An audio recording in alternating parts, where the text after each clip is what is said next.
ঢাকার মঞ্চ মাতালেন উপমহাদেশের প্রখ্যাত শিল্পী রাহাত ফতেহ আলী খান।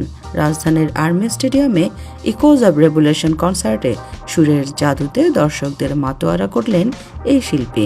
জুলাই গণ অভ্যুত্থানে আহত ও নিহতদের সাহায্যের জন্যই আয়োজন করা হয়েছে এই কনসার্ট।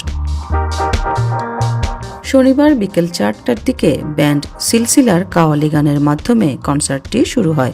এরপর মঞ্চে আসেন আওয়াজ উডা গানের জন্য পরিচিত র্যাপার হান্নান। শুরুতে র্যাপ গানটি পরিবেশন করেন তিনি। ছাত্র জনতার অভ্যুত্থানে গানটি গাওয়ার জন্য জেল খেটেছেন তিনি। হান্নানের পরিবেশনার পর মঞ্চে আসেন আরেক আলোচিত র্যাপার সেজান। কথা ক গান দিয়ে সাধারণ শ্রোতাদের মাঝে পরিচিতি পেয়েছেন এই শিল্পী। সন্ধ্যায় মঞ্চে আসে ব্যান্ড দল চিরকুট। শুরুতে বাদ্যযন্ত্রীরা জাতীয় সঙ্গীতের সুর তোলেন।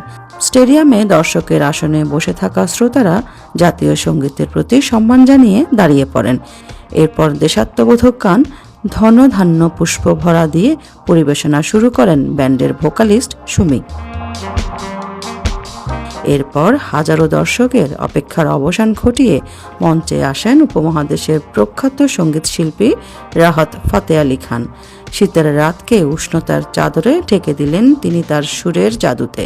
জুলাই অভ্যুত্থানে এক সাগর রক্তের বিনিময়ে পাওয়া নতুন বাংলাদেশের জন্য এক সমুদ্র সুরের ঢেউ তুলে দিয়ে ফের নিজের শ্রেষ্ঠত্ব প্রমাণ করলেন এই শিল্পী। এরপর সঙ্গীত পরিবেশন করেন বরেণ্য এই শিল্পীর ছেলে সাজমান খান। শনিবার বেলা 2টা থেকে দর্শকদের জন্য খুলে দেওয়া হয় আর্মি স্টেডিয়ামের গেট। তার আগে থেকে আর্মি স্টেডিয়ামের বাইরে দর্শনার্থীদের দীর্ঘ সারি দেখা গেছে।